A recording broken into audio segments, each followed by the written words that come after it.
መጽሐፍ ቅዱስ እግዚአብሔርን የሚያሳውቀን በባህሪው ነው የሚያሳውቀን። ያ ባህሪው ደግሞ የተገለጠ የተጻፈ የተተረከ የተነገረ እንደገናም ደግሞ በድርጊትም የተገለጠ ስለሆነ የእግዚአብሔርን ባህሪ አውቀን አምላካችን ማን እንደሆነ እንረዳለን። ስለዚህ እግዚአብሔር ባህሪያት ላይ ትኩረት አድርገን ዛሬ ወደ 11ኛው ነጥብ ላይ ደርሰናል። አንዳንድ በህይወታችን ማድረግ ያቃቱን ነገሮች ወይ ደግሞ ሳናደርጋቸው ችላ የምንላቸው ነገሮች ብዙም ይበዙብን እግዚአብሔርን ካለማወቅ የተነሳ እንደሆነ መጽሐፍ ቅዱስ ይነግረናል። ሰዎች እግዚአብሔርን ባወቁ መጠን እየበረቱ ይሄዳሉ፣ ለማድረግ አቅም እያገኙ ይሄዳሉ። ዳንኤልም የሚለን ይሄን አለ መጽሐፍ ትንቢተ ዳንኤል ውስጥ ያለው አምላካቸውን የሚያውቁ ህዝቦች ያደርጋሉ ደግሞ ይበረታሉ። እግዚአብሔርን የሚያውቅ ህዝብ ሁሉ ጊዜ እየበረታ ነው የሚሄደው። እግዚአብሔርን የሚያውቅ ህዝብ ሁሉ ጽድቅን እያደረገ ይሄዳል። እግዚአብሔርን የሚያውቅ ህዝብ ሁሉ ከኃጢአት እየራቀ ይሄዳል። እግዚአብሔርን የሚያውቅ ሰው ሁሉ ፈሪሃ እግዚአብሔር መንፈስ በውስጡ እየበዛ ይሄዳል። ምኞታችን ምንድነው ታዲያ? መሻታችን ምንድነው ከተባለ ይሄንኑ ማድረግ ነው። የጽድቅን ህይወት መኖር እንፈልጋለን። እግዚአብሔርን ደስ ማሰኘት እንፈልጋለን። ከእግዚአብሔር ጋር ያለን ጉዞ ያማረ የተስተካከለ እንዲሆን እንፈልጋለን። ተፈጥሮ ብዙ ስለሚያስተምረን ብዙ ደግሞ ነገሮች የሚከናወኑበት ዘመን ላይ የተከናወኑትን ደግሞ ቶሎ በቅርብ የምናይበት ዘመን ላይ ስለሆነን በየቀኑ ራሳችን እየተዘጋጀን እንድንኖር ሁኔታው ያስገድደናል። ስብከታችን ውስጥ አናስገባውም እንጂ ሰሞኑ ቫቲካን የሆነው ነገርና የተደረገ ያለውን ነገር ስትመለከቱ የሆነ በቃ ግርግሩ ቢበዛ ገንዘቡ ቢበዛ ስልጣኑ ቢበዛ ክብሩ ቢበዛ ማንም ከዛ ችለት ማለፍ አይችልም። በቃ አለቀ፣ ምዕራፍ ተዘጋ። እና ይሄን ላይ የሰው ምንድነው የስልጣን ክብሩ? ምንድነው የገንዘብ ጥቅሙ? ምንድነው የሰው መከበብ ትርፉ ካላችሁ እዚህ ድረስ ነው። በቃ ምዕራፉ እዛ ላይ ያልቅ እና ያንዳንዳችን ከእግዚአብሔር ጋር ፊት ለፊት የምንተያይበት ቀን ተመድቦልናል ማለት ነው። ስለዚህ ያ ቀን ከመምጣቱ በፊት ከወዲሁ አምላክን አውቆ እሱ በሚፈልገው መንገድ ህይወትን መምራት በጣም ጥበብ ይመስለኛል። ትልቅ ማትረፊያ ይመስለኛል አይደል? እውነት ነው አይደል? ይሄንን እንማራለን እና በሌላም አቅጣጫ ቢሆን እንኳን እግዚአብሔርን ለመምሰል ራስህን ምን በል ነው የሚለው መጽሐፍ ቅዱስ፣ አስለምድ። የታዘዝነው እሱ ነው። እግዚአብሔርን ለመምሰል አምላካችሁን ለመምሰል እሱ ደግ እንደሆነ እኛም ደግ እንድንሆን፣ እሱ ቅን እንደሆነ እኛም ቅን እንድንሆን፣ እሱ ፍቅር እንደሆነ እኛም ፍቅር እንድንሆን ባህሪውን የበለጠ አሳይቶናል፣ የበለጠ ገልጦልናል። ስለዚህ ከእግዚአብሔር ባህሪ ጋር አብሮ ለመሄድ የሚያስፈልገውን ነገር እንድናገኝ እግዚአብሔርን ለማወቅ ራሳችንን እናዘጋጅ፣ አእምሮአችን እናዘጋጅ ብለን በሱ ላይ እየተነጋገርን ያለ ነው። ይህንን ሐሳብ ከዮሐንስ ወንጌል ምዕራፍ 16 ቁጥር 3 ላይ ነው። ጌታ ኢየሱስ ክርስቶስ ሲናገር ብዙ ነገር ያደርጉባችኋል ይላል። እሱ ላይ ማደርገውበታል፣ እናንተም ላይም ክርስቲያኖች ላይ ደቀ መዝሙር ላይ ያደርጉባችኋል ይልና ይሄንን የሚያደርጉት ለምንድነው? አብን ወይንም እኔን ምን ስላላሉ ነው የሚለው፣ ስላላወቁ።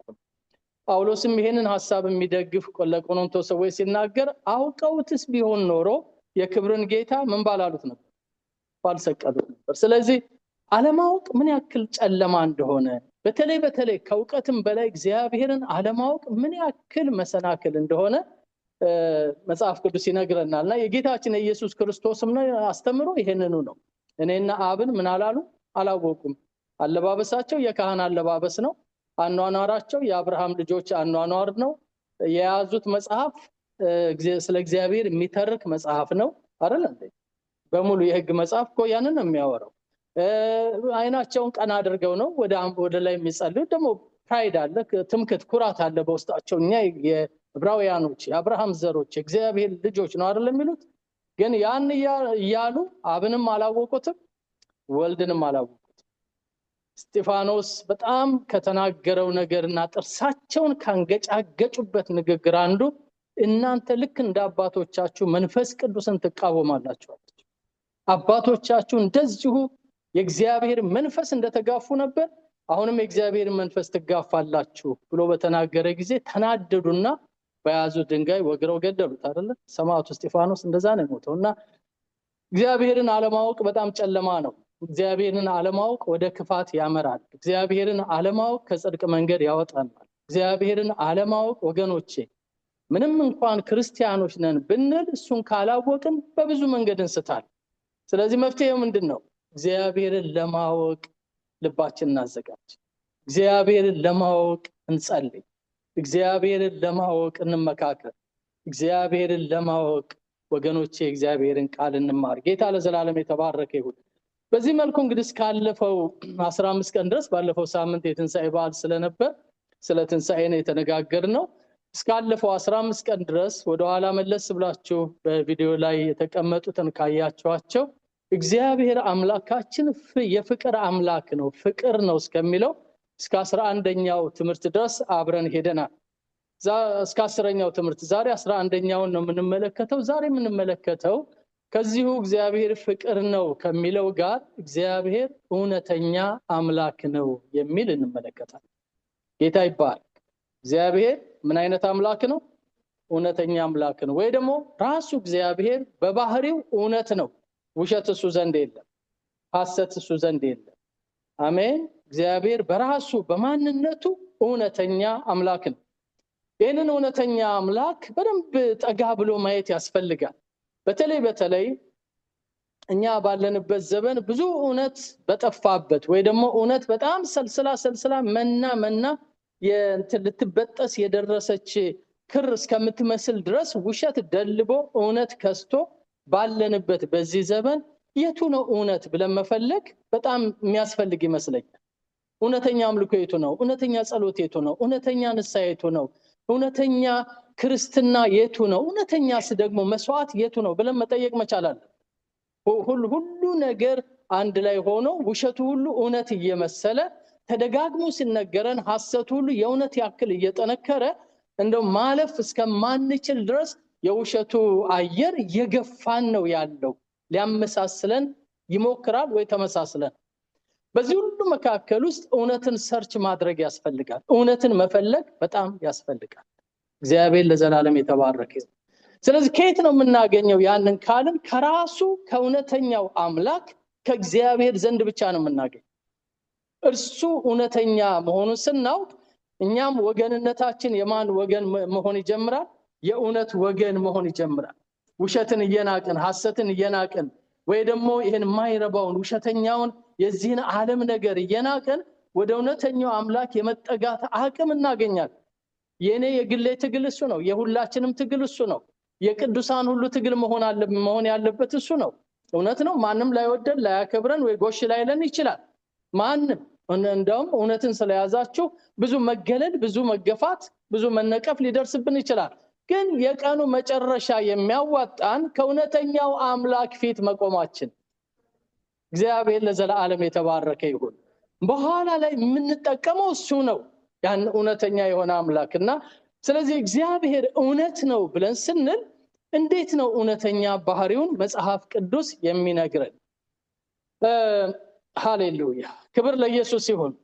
ከዚህ ከእውነተኛው አምላክ ውስጥ የሚወጡትን ነገሮች ስንመዝን ወይ ስናይ ወይ ደግሞ የተናገራቸው ያላቸው እውነቶች ሲፈጸሙ ስናይ በዛ እናረጋግጣለን። ጥቂት የመጽሐፍ ቅዱስ ክፍሎችን እንመለከታለን።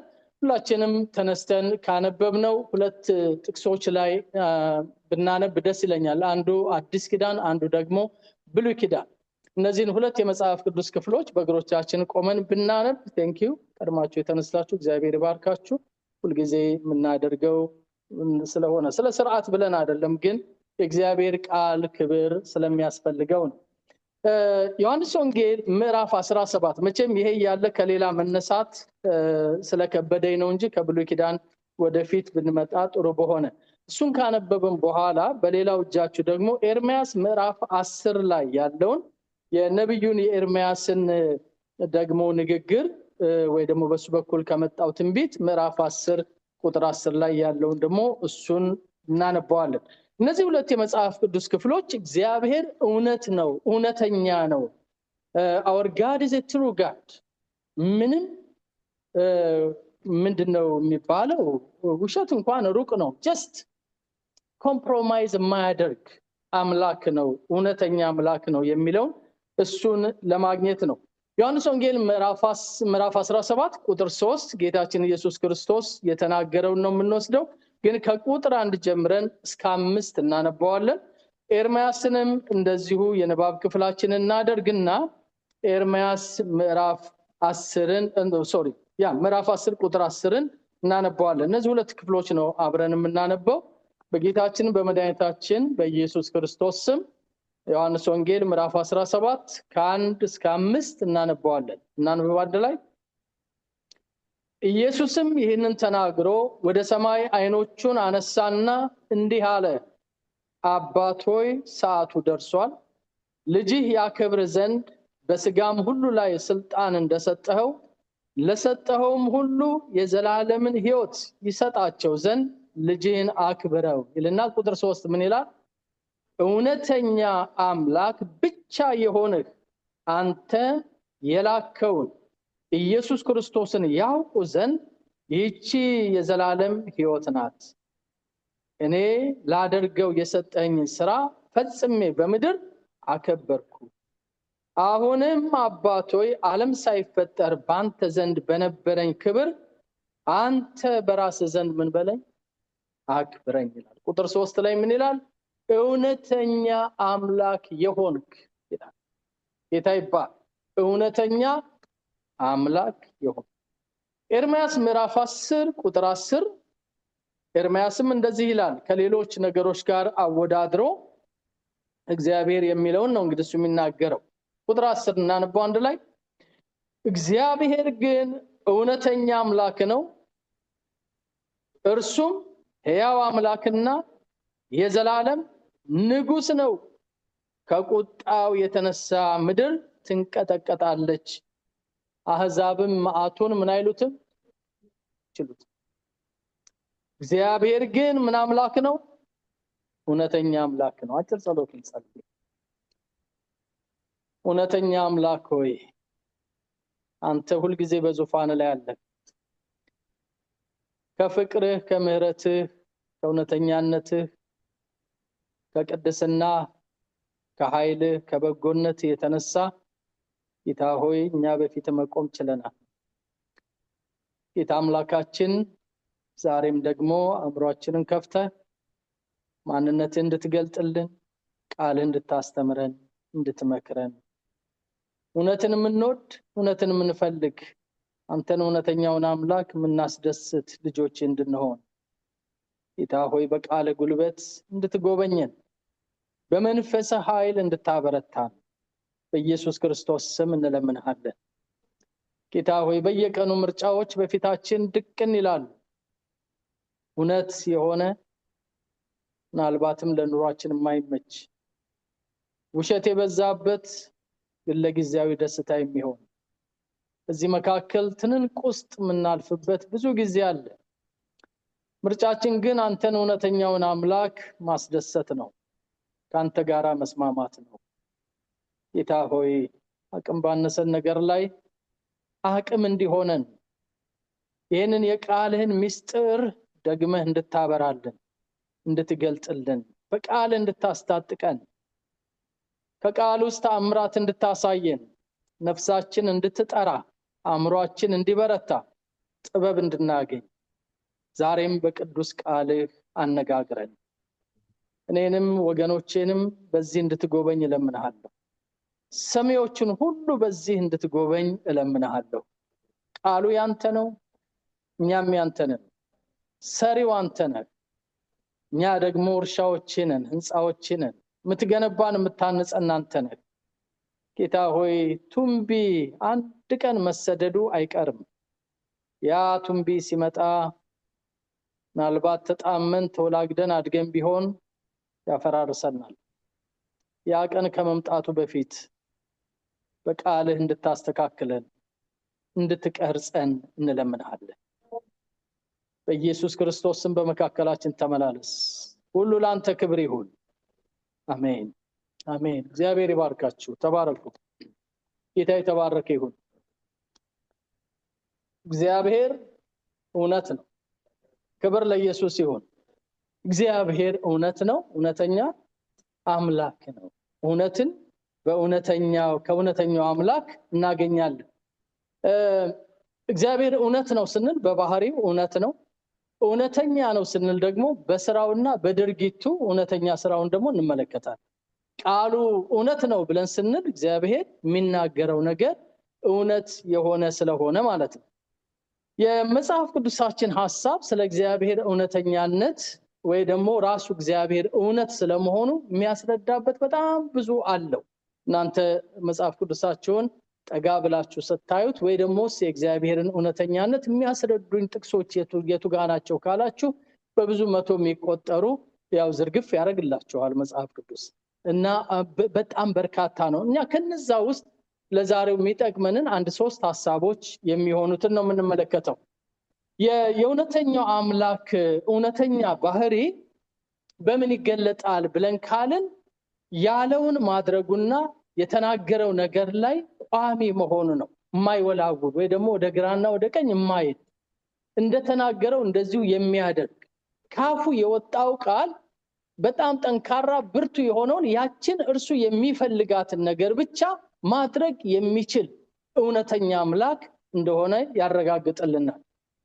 በደጋግመን ተነጋግረነው እንደሆነ አላቅም እንጂ በለዓም አንዱ ካለው ነገር ይሄ ነው። እሱ ይጸጸት ዘንድ ሰው አይደለም፣ ሐሳቡን ይለውጥ ዘንድ የሰው ልጅ አይደለም ማለት ነው። እግዚአብሔር እውነት ነው። ቤቴ ሆኜ ተናግሮኝ ነበር፣ እምቢ ብዬው መጣሁ። መንገድ ላይ ደግሞ አህያዋን አስቆሞ ተናገረኝ፣ ከዛም አልፌ መጣሁ። አንተ ደግሞ መሰዊያ ስራ አልከኝ። ባላቅን ነው እንደዛ የሚለው። እዛ መሰዊያው ላይ ስቆም ደግሞ በራእይ መጣና ተናገረኝ። እንደገና ዞረን ደግሞ ሌላ ተራራ ላይ እንሄድ አልከኝ። ሌላ ተራራ ላይ ደግሞ መጣን። ደግሞ ከዚህ ተነስተህ እርገም አልከኝ። ግን አይገርምህም? እግዚአብሔር እንደ ሰው አይደለም፣ ሐሳቡን አይለውጥም። አሁንም እዚህ 3ኛ ተራራ ላይ ቆሜ እስራኤልን ስመለከት ያ ቤቴ ያለው የተናገረኝ እግዚአብሔር ቃሉን አይለውጥም። ይጸጸት ዘንድ እግዚአብሔር የሰው ልጅ አይደለም፣ ሐሳቡን ይለውጥ ዘንድ እግዚአብሔር ሰው አይደለም። ስለዚህ እሱ ያሳየኝን ያለኝን እነግርሃለሁ ብሎ ያው የተናገረውን ነገር እንደተናገረ እናስባለን።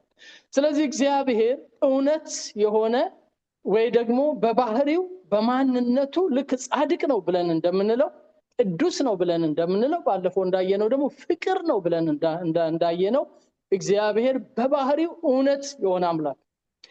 አንዱ ትልቁ ቻሌንጅ ለስጋ ለባሽ ለሰዎች ከዚህ ከእውነተኛ አምላክ ጋር ማን መኖር ይችላል? ይሄ ነው ትልቁ ቻሌንጅ። ምክንያቱም የዚህ ምድር እና በዚህ ዓለም ያለው ነገር ይሄ የለበስነው ስጋና የስጋ ምኞቶች በሙሉ ከውሸት ጋር በጣም ዝምድና ያላቸው ናቸው። ከውሸት ጋር ነው እንደ ማግኔት የሚሳሳቡት፣ ከውሸተኛው ዓለም ጋር ነው እንጂ ከእውነተኛው እግዚአብሔር ጋር አይደለም። ትግል ይፈልጋል። ወደ እውነተኛው አምላክ አእምሯችንን መንፈሳችንን ለማስጠጋት ትንሽ ስራ ይጠይቃል። ያንን ስራ መንፈስ ቅዱስ ይስራልን። አሜን። ለእኛ ሰርተነው ልንጨርሰው ስለማንችል የሚረዳ የእግዚአብሔር መንፈስ ይርዳን። ጌታ ለዘላለም ይባረክ። ቀላል ነው። ልክ የቁልቁለት መንገድ ያክል ነው ወደ ውሸተኛው ዓለም ልባችን ማዘንበል ወይ ደግሞ ሐሰት የሆነውን ነገር ወደ መውደድ ወደዛ መሄድ በጣም ቀላል ነው። በጣም ቀላል ነው። ወደ እውነት መምጣት ግን የእግዚአብሔር እርዳታ ያስፈልጋል።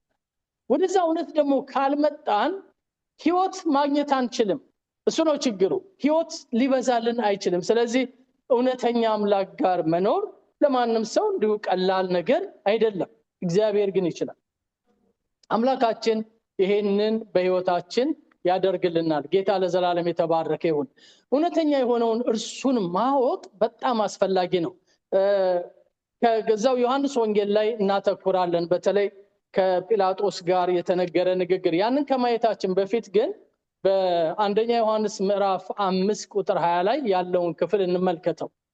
የእግዚአብሔር ልጅ እንደመጣ እውነተኛ የሆነውን እርሱን እንድናውቅ ማስተዋል እንደሰጠን እናውቃለን። እኛም እውነተኛ በሆነው በልጁ በኢየሱስ ክርስቶስ አለን። እርሱ እውነተኛ አምላክና የዘላለም ሕይወት። ደስ አይል? ክብር ለኢየሱስ ይሁን።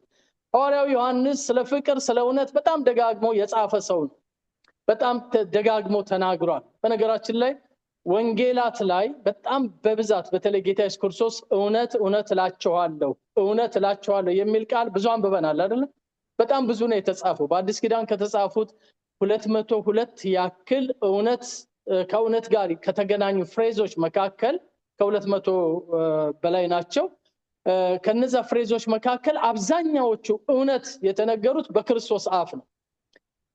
ምክንያቱም ጌታ አንዳንድ ነገሮች ረገጥ አድርጎ ሲናገር እውነት እላችሁ ማርቆስም በላይ በጣም ብዙ ጽፏል። በዮሐንስ ወንጌል ላይ በተደጋጋሚ ታገኛላችሁ። አንደኛ ሁለተኛ ዮሐንስ መልእክት ስለ እውነት ይናገራል። እንደውም ዮሐንስ በሶስተኛ መልእክቱ ላይ ሲናገር ልጆቼ ከእውነት ጋር ሲሰሩ ከማየት የበለጠ ምንም የሚያስደስተኝ ነገር አለ ይላል። በጣም እኮ የሚገርም እኮ ነው።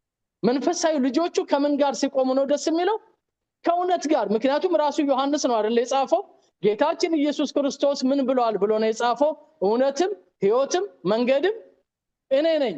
ዮሐንስ 14:6 ላይ ሕይወትም እውነትም መንገድም እኔ ነኝ ስላለ ዮሐንስ ሲያስበው እውነት ኢየሱስ ነው። አሜን። ጌታ ለዘላለም ይባረክ። ስለዚህ ልጆቼ ከእውነት ጋር ሲሰሩ ሲል ከማጋ ማለቱ ነው? ከኢየሱስ ጋር ሲቆሙ ከማየት የበለጠ ሌላ ምን የሚያስደስተኛል ይላል። ይሄው ዮሐንስ ሲናገር ይሄ እውነት እኮ እውነት የሆነ የዘላለም አምላክ ሕያው እግዚአብሔር እርሱ እኮ ደግሞ የዘላለም ሕይወት ነው ይላል። ስለዚህ እውነትንና ሕይወትን ልንነጣጥለው አንችልም ማለት ነው። እውነት ካለ ሕይወት አለ። ውሸት ባለበት ቦታ ሁሉ ደግሞ ሞት አለ። ከኔ ጋር ናችሁ? በውሸት የተገነባ ነገር ሁሉ ኪሳራ አለው። በእውነት ላይ የቆመ ነገር ሁሉ ደግሞ ሕይወት አለ። ለዚህ ነው እውነትን የምንፈልገው። እየተጋፋንም እየተላላጥንም እየተጎዳንም እየተናቅንም ወይም እየተጠላንም ቢሆን እውነትን የምንፈልገውና እኔ ወገናዊነቴ ከእውነት ጋር ነው ብለን ምንለው እውነት በራሷ ይዛ የምትመጣው ነገር አለ። የዘላለም ሕይወት። ክብር ለኢየሱስ ይሁን።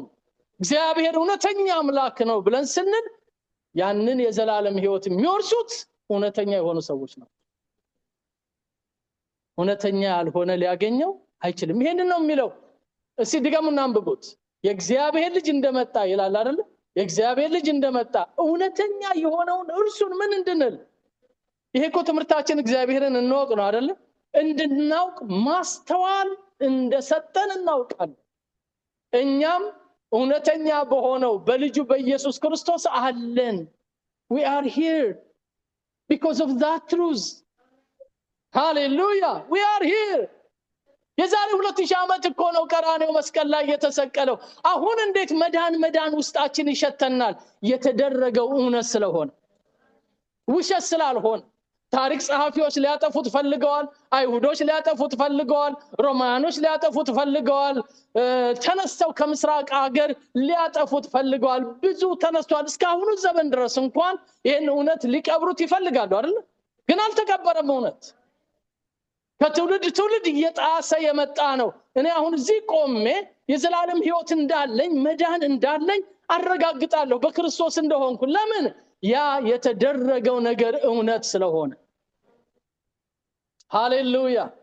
በዓለማችን ላይ ያለው ማንኛውም ነገር አሁን ሲስተሙ በሙሉ ሲስተም፣ የምዕራቡም ሲስተም በሉት፣ የምስራቁ የኮሙኒዝምም በሉት፣ የካፒታሊዝም ዋቴቨር ሁሉ ሲስተም የሚሰራው የአይዲዮሎጂ የሐሳብ ወይ ደግሞ የፊሎሶፊ ውጤት ነው። የሰዎች ሐሳብ ውጤት ነው። እነዚህ የሰው ሐሳቦች በሙሉ ውሸቶች ናቸው፣ ሐሰቶች ናቸው። እንደውም ምንድነው አንዱ ፊሎሶፊ የሚለው there is no ultimate truth ይሏቸዋል ገና ሲጀምሩ። maybe ነው እንጂ የሚሉት ይሄ ነው እርግጠኛው እውነት ብለው አይነግሯችሁም። ስለ እግዚአብሔርም ሊኖር ይችላል ብለው ነው የሚያስተምሯችሁ። ላይኖርም ይችላል። we never know። ይሄ ነው የፍልስፍና ጣራው። የነ ሶቅራጥስ ወይ ደግሞ የሌሎች የግሪኮች ፍልስፍና ጣራው ይሄ ነው። እና እንደዛ ነው የሚታመነው። የለም ultimate truth የሚባል የለም ነው የሚሉት። የኛ መጽሐፍ ደግሞ አለ ነው የሚሉት። ክብር ለኢየሱስ ይሁን። የነሱ ለዘመናት የደለበ ነገር የለም ብሎ ሲል የኛ መጽሐፍ ግን አለ ይላል። አለ ብቻ አይደለም የሚለው ኢየሱስ ክርስቶስ ተገልጦ አለው እኔ እውነት ነኝ። ክብር ለኢየሱስ ይሁን። ስለዚህ ዮሐንስ ሲናገር በዚህ በእውነተኛ ልጅ ውስጥ በክርስቶስ ውስጥ አለን።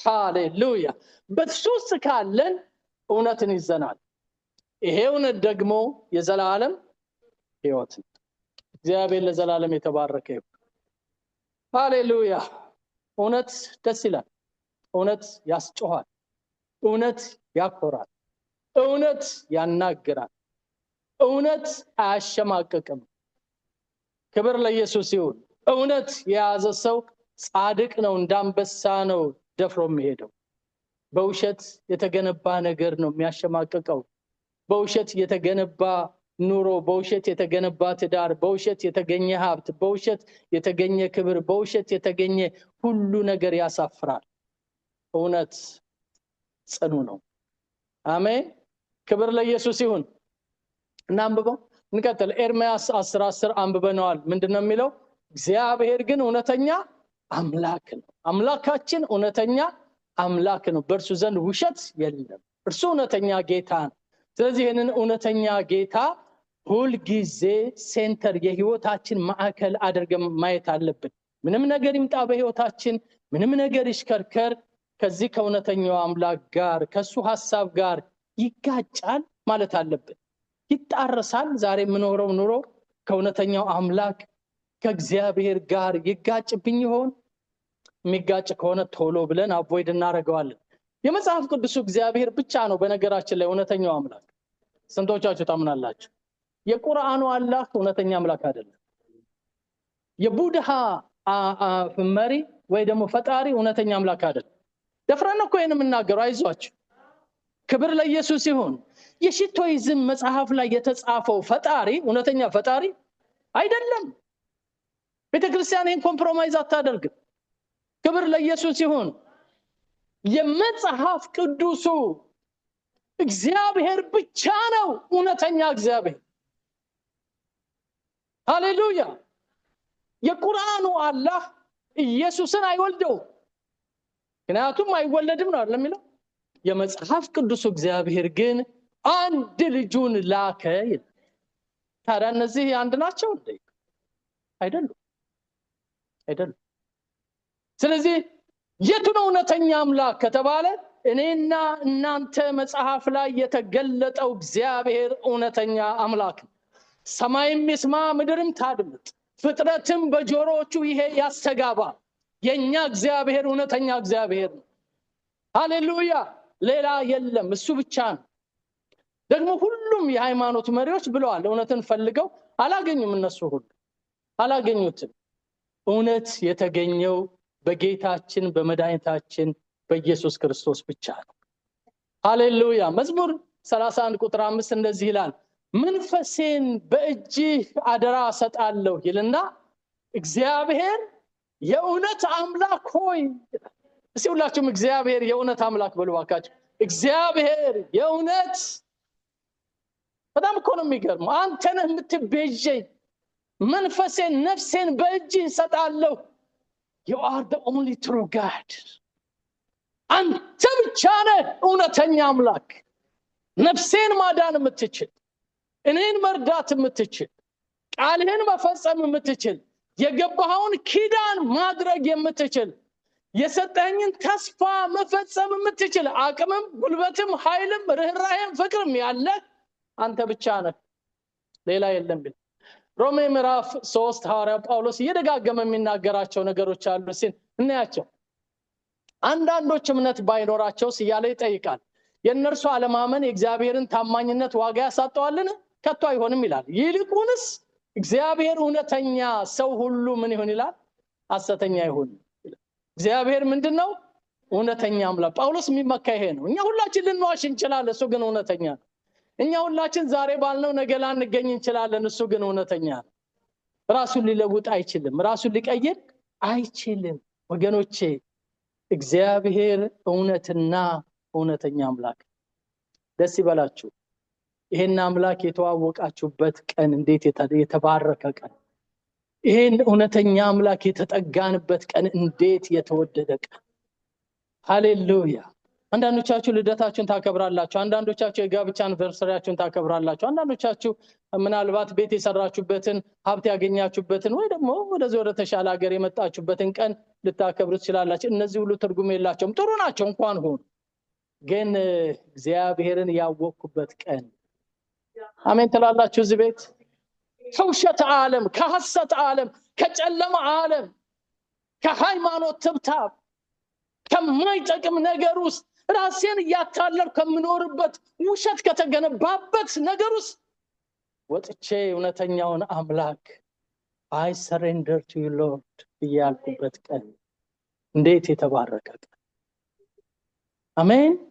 ክብር ለኢየሱስ ይሁን። ሁሉ የተደገፍነው ከንቱ ነው፣ እያየን ነው። እድሜም ያልቃል፣ ውበትም ክብርም ያረጃል፣ ሀብትም ምንም የማይጠግምበት ደረጃ ላይ ይደረሳል። የረገጥናት ምድር የምትከዳን ቀን አለ። ትቀልጣለች፣ ትጠፋለች፣ ብዙ አደጋ አለባት። የታመነው እግዚአብሔር ግን እውነተኛ ነው። ክብር እንስጠው፣ ለዚህ ጌታ ይገባዋል። ሃሌሉያ! ይገባዋል፣ ይገባዋል። ክብር ስጡ፣ ድገሙን። እርሱ እግዚአብሔር ነው፣ እርሱ እግዚአብሔር ነው ወገኖች። እንደ ቀልድ አይደለም ይሄንን አምላክ ማወቅ። እዝነት የአንዱ የሃይማኖት ካርታ አይደለም እግዚአብሔርን ማወቅ አይደለም።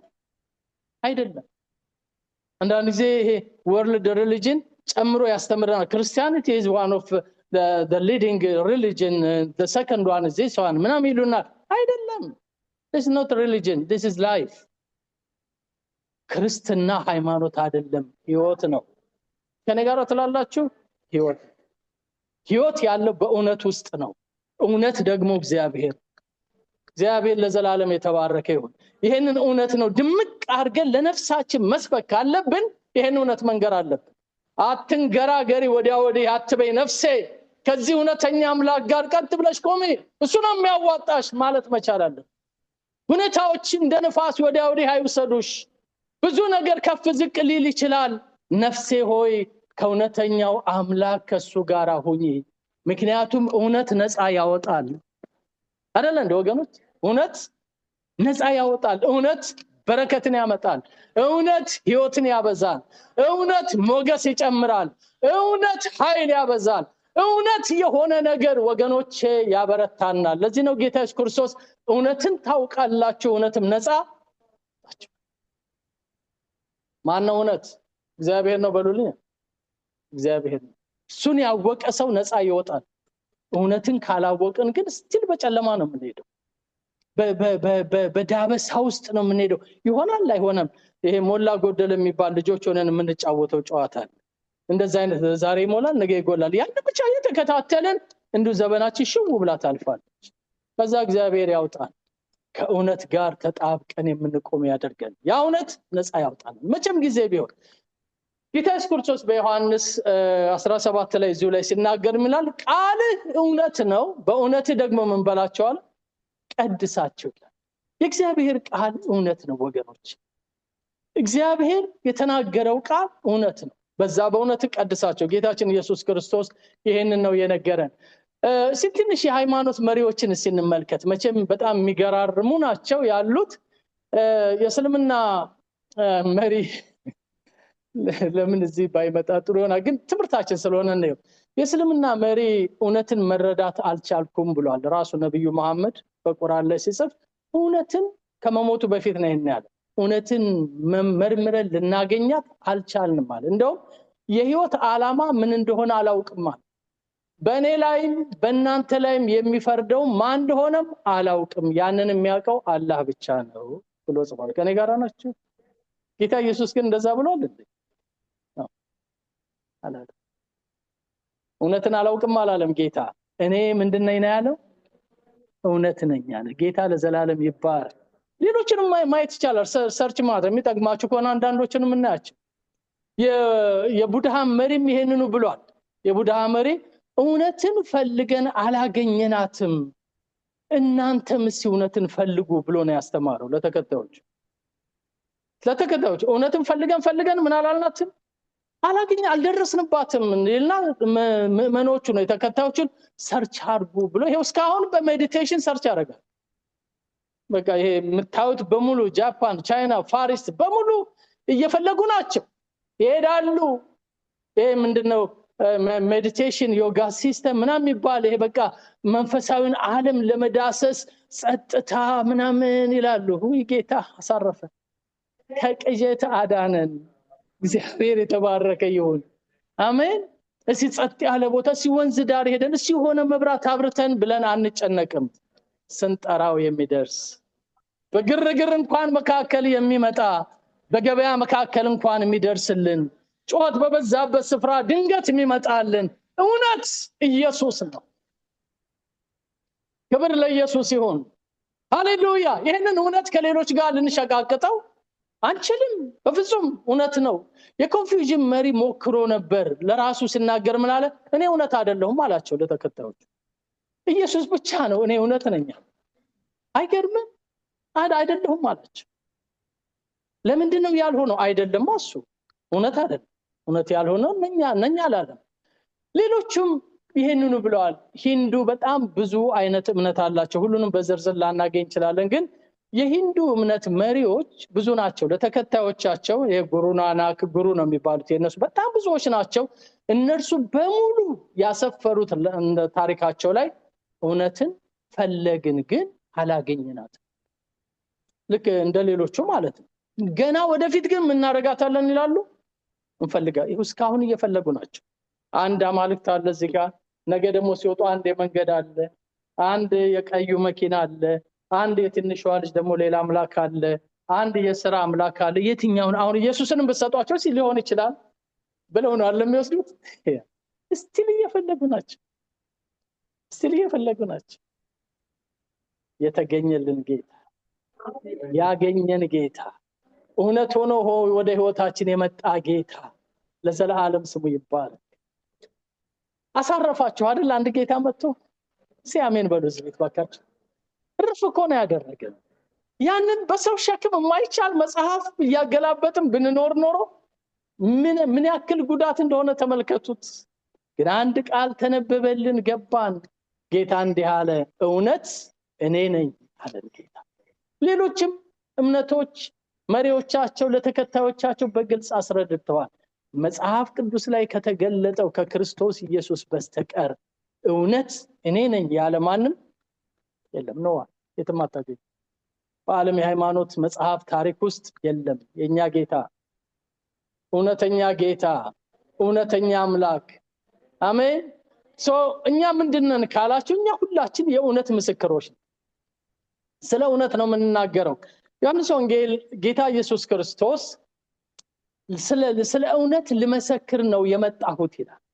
ጲላጦስ ነው አይደል የሚጠይቀው? እየጠየቀው ባለበት ሰዓት ስለ እውነት እኮ ነው ልመሰክር የመጣሁት ይላል።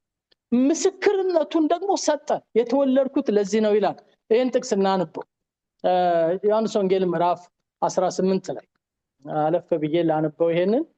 እግዚአብሔር ለዘላለም የተባረከ ይሁን። ወገኖቼ ደስ ይበላችሁ። ሲሁላችሁም እውነተኛ አምላክ በሉ። ድምጻችሁን አውጡና አሜን። ክብር ለኢየሱስ ይሁን። እውነተኛ አምላክ። ዮሐንስ ወንጌል ምዕራፍ 18 ጲላጦስ እንደዚህ ይለዋል። የዛሬ ሳምንት በስቅለት ሰሞን ይሄን ደጋግመን ያነበብን ይመስለኛል። ጲላጦስ እንደዚህ አለው፣ ታዲያ ንጉስ ነህ ማለት ነው አለው። ኢየሱስም እኔ ንጉስ እንደሆንኩ መናገር ትክክል ነው አለው። የተወለድኩት ወደዚህም ዓለም የመጣሁት ምን ላደርግ ነው ይላል። አቤት አቤት አቤት! ዓለም በሙሉ ነጠፍቷት በውሸት ተበክላ ባለችበት ሰዓት የእግዚአብሔር ልጅ ኢየሱስ ተወለደ። ምን ሊያደርግ? ስለ እውነት ለመመስከር። ከእውነት የሆነ ሁሉ ምን ይለኛል? እናንተ ደስ ይበላችሁ። የጌታን ቃል እየሰማችሁ ነው አይደል? ከእውነት ወገን ስለሆናችሁ። እውነትን የማይወዱ ደግሞ አይሰሙትም። ጲላጦስ ምንድነው የጠየቀው ጥያቄ? እውነት ምንድነው? በጣም እኮ ይገርም። ይሄ ትልቁ አገረ ገዢ እውነት አያውቅም። ከየት ያውቃል? እና ጠየቀ፣ እውነት ምንድነው? ግን መልሶ ጌታ አላስረዳው። ስለ እውነት ልመሰክር መጥቻለሁ፣ ከእውነት የሆነ ሁሉ። አንተ ግን ከእውነት ስላልሆንክ ልሰማኝ ካንተ ጋር መነጋገር ትርጉም የለውም። ከእውነት የሆነ ሁሉ ግን ምን ይለኛል? ይሰማኛል። እነሱንማ 24 ሰዓት ያስተምራቸዋል። አፉን ከፍቶ ቀንም ያስተምራቸዋል፣ ማታም ያስተምራቸዋል፣ ሌሊትም ያስተምራቸዋል። ጌታ ለዘላለም ይባረክ። እነሱም ከእውነት ስለሆኑ ምን ይሉታል? ይሰሙታል። ጲላጦስ ግን ምንድነው እውነት አለ። ጲላጦስ የጠየቀበትን ብዙ የመጽሐፍ ቅዱስ አዋቂዎች በተለያየ መልኩ ነው የሚተረጉሙት። አንደኛው እውነት ምን ጥቅም አለው? ይህ ዓለም በሙሉ ውሸት የተበከለ ነው። ስለዚህ እኛ ቄሳርን ነው የምናመልከው፣ እኛ የሮማ መንግስት ጸንተናል። አንተ እውነት ብለህ የምትቀባጥረው ነገር ጥቅም የለውም አይነት ነው አንደኛው ሐሳብ።